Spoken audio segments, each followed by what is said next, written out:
Hello and welcome to Community Cast number 22. That's right, 22 replays already from you guys. I've only been doing this a couple of weeks and I just kind of spam them out whenever I get the chance. Already got more flooding in as we speak.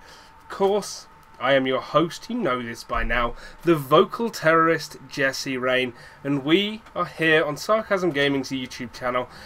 This replay for number 22 is sent to us by our red Terran Niftynathan, who is certainly nifty in the mostest. He's up against the arcane Protoss. He is arcane. He is all caps arcane. He's not any arcane. No. So, Nifty Nate, gonna wall off at the front. Is he gonna do it with a CC or with a barracks? He's gonna do it with a barracks. He ain't going CC first. Oh no, he's going one racks into Expandaroo. So, Sarcasm Gaming, maybe this is your first time here on the Community Cast and you're thinking, well, who is this guy and why is he talking to me? So, let me tell you, I am Sarcasm Gaming's head of StarCraft 2 content, by which I mean they hired me to come in and play StarCraft 2 and make videos. As it is, I hang out on their TeamSpeak and mostly play Dota 2 and StarCraft 2 with a bunch of other people. Occasionally we jump into different games, but I am also one of the premier casters for the SCVrush.com. I have worked for SCVrush.com. I run the Vocta Gaming UK monthly tournament. I've worked as a writer for Team Dignitas, the UK's biggest esports organisation. I've worked with Chris Iverme, otherwise known as Evil Guy 13, on the UK Community Masters Invitational as an organiser and a caster. That SCV is going to die to that probe, and that is freaking annoying. Before I even got into StarCraft 2, I was involved in wrestling, where I was the ring announcer and occasional commentator for Future Shock Wrestling in Stockport, and also the occasional ring announcer and permanent commentator alongside my co-host Matt Stallion Whitfield for the XWA in Morecambe, where I have commentated and announced for several top American wrestling stars. People such as Davey Richards, people such as Alex Shane, people such as the now or former or something WWE champion Sheamus. There you go. I ain't no slouch. I'm a guy who's been around.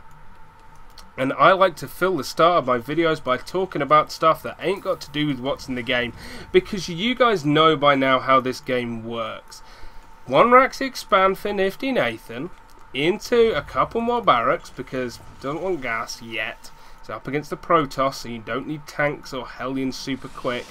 And the Protoss will respond with a 1-gate expand himself because he knows his opponent is expanding. Luckily, my hotkeys work again, and I can see some vision. Bunker going down, because without it, one Zealot and a Stalker actually kills everything. Unfortunately for him, this bunker is late. He needs to kill the Zealot and kill it fast. Luckily that Zealot attacked too early, and now they have to retreat. Nathan, more than enough chance to hold it off. He could cancel the bunker. I don't think he will. I think this is still a worrying problem. It's not the biggest worry though. He's going to start to have more and more Marines out soon. If he can actually snipe here, that would be great. One Marine does go down, but that Zealot is dead. And that's really nice to get. If you could get the Stalker as well. When you send these units over there as a Protoss, you want to get a free quick kill and maybe a scout off. You don't want to lose your units. The Zealot you can handle. You don't want to lose the Stalker. Ever. And look at that. He puts the injured units in the bunker, keeps the fresh ones outside to keep scouting that ramp. That's really nice from Nathan. Nathan's a really, really good player. He's one of the better, if not the best, StarCraft 2 player we have as a regular in the StarCraft 2 community. Jesus, he's good, but he's not that good in the Sarcasm Gaming community. That's what I'm talking about. Robo going down, Forge going down. You can tell because I clicked on them like 6 times before I finished that sentence and was able to start telling you again. So what's Nathan's plan from here? Well, his plan is to get a tech lab. He'll be throwing down a factory soon because he wants to get a starport out. Starport, reactor, medevacs. That's the plan. Maybe hit with the first 2 medevacs. Maybe wait for 4.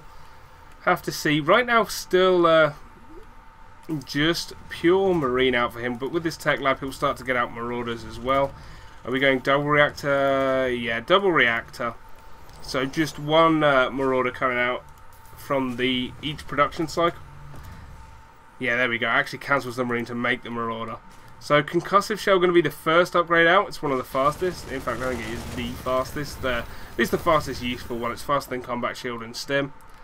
And of course, will help you stop stalkers from cutting your units every day, as stim does.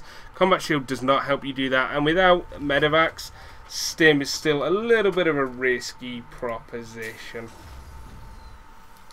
But until these 2 gas finish up, he's not really going to have the gas to continue this down. What with that eBay out, he's going to want to start upgrading. He does throw the factory, so... Okay, once those medevacs out, have to see how everything times out. Niftynathan with a slight supply lead, but the economy must be around similar. It's 37 probes to 33 SCVs, but with 2 mules a time. You know he's keeping up mineral-wise.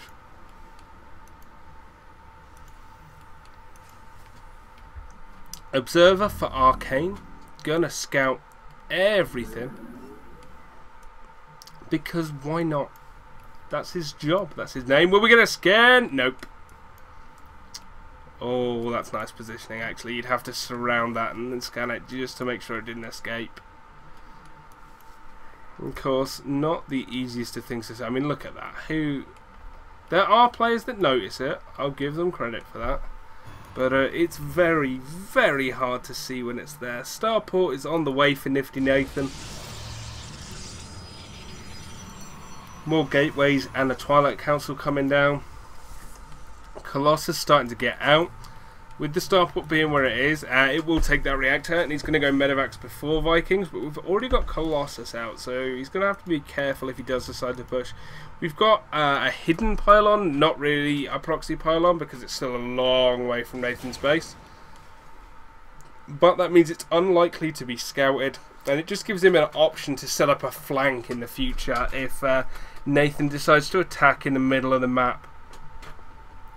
All of a sudden, it's gone really cold in my room, so now I'm afraid I'm going to have to draft one of you lovely viewers in to come around to my house and warm me up with cuddles. So, guys, fight between yourselves in the comments as to who's going to get it. So it looks like Arcane wants to set up for a 3rd base now. If you're putting a pylon here and a pylon here, it's because you want to make sure nothing's going to see it, and you want to be able to reinforce if an attack goes down on it. Building up the minerals. Is he gonna send a probe? No. Okay then. Well, I thought he was gonna try. He might still expand and just do it a bit slower. But the first 2 medevacs are out, which means it's attack timing for Niftynathan. Combat shield is now on the way. Stim is done. Concussive shell is done. Storm is now coming out. It's not going to be finished by the time this attack hits, though. Which is of course the reason you time this out for that. Storm would be really handy. He only has 1 Colossus. He did not continue down that. He tried to rush to Storm and High Templar instead, and that could backfire on him now.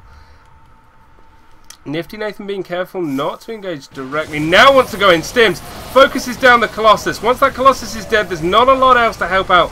The Force Swords do not actually help Arcane so much there, because while it tried to protect the Colossus, it didn't manage to do it, and it just meant the Zealots were unable to attack. Nathan not quite continuing to press that attack, and he's going to have to be careful now. Another Colossus on the way. 2 High Templar will finish. Storm's still not quite ready, but he isn't sure. He wants to wait for the next 2 medevacs, and by that time Storm may be finished, and if he gets caught on this ramp and stormed, well, it's not going to go so well. Even if he breaks down these rocks, Storm, though, not finished. He's going to stim up. Oh my god, if he catches these 2 High Templar! Storm isn't done! Storm isn't done! The 2 High Templar have fallen! Storm was not finished! Storm is finished now, but there's no High Templar. The Robo's going to get sniped as well. Arcane was trying to put down and defend a 3rd, so instead he loses his Colossus, he loses the Robo Bay, he loses everything. Zealot's going down. Oh my word. Nathan now also just in a really good position to fight off these Colossus. Could pick up and leave if he wanted to, but well, why would he want to when he's getting off this kind of damage? Even killing off sentries. So much gas gone for Arcane there. Oh my word. Nathan with a wonderful attack timing there. And finally these 3 medevacs are gonna escape. Oh, where is... Okay, the Templar Archives is over here, so he wasn't in danger of getting that, and still definitely being able to get up the ramp. Oh, loses a medevac though. Bad pathing, loses a 2nd one. And this 3rd will also go down, it looks like. Yeah, yep, dead. Unlucky. So, Nathan has his 3rd up. Arcane has his 3rd up. It's 110 supply to 78. It's 61 SCVs to 55 probes. But the upgrades will favour Nathan, kind of. He'll get his +1 attack first, but he'll get his +1 defense after Arcane has... sorry, +2. After Nathan has...